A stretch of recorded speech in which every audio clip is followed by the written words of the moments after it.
Mental stimulation is an area which I find quite underestimated.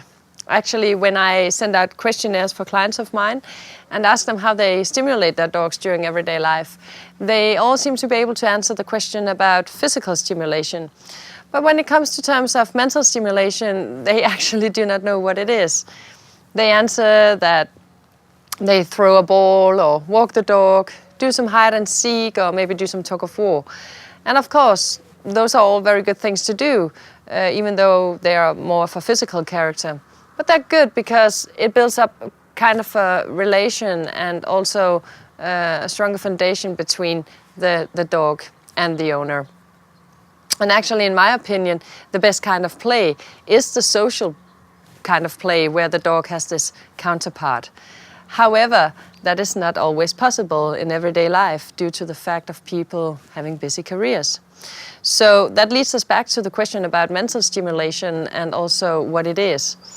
Mental stimulation is where you activate the dog's brain and where you require of the dog that it has to figure out something, meaning that it should maybe solve a puzzle or figure out a challenge in order to get mentally rewarded, but also to get positively reinforced with either treats or maybe secondary reinforcers like toys.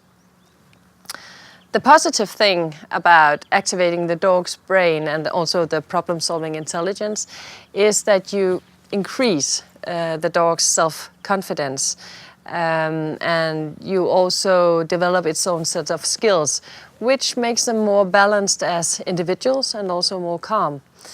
And most importantly, when you, as the owner, take the initiative to introduce intelligent toys to your dog, it will be more aware of you. So it will start to look at you when you come back home from work. What did she bring home for me? Or what's in her bag now? And that builds up a stronger relation.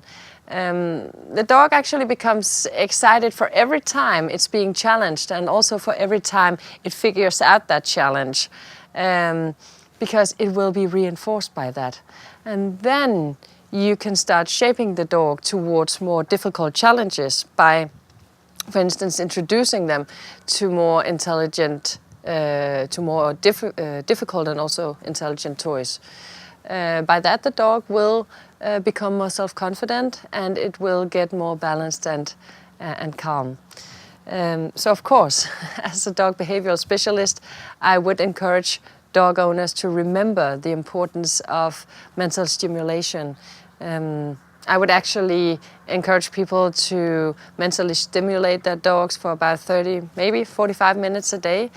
And that could all be done by maybe plain obedience training. It could also be by sniffing the ground for treats. But that could also be done by introducing them to these intelligent toys where you activate the brain and the problem-solving intelligence. In my opinion, that's very important.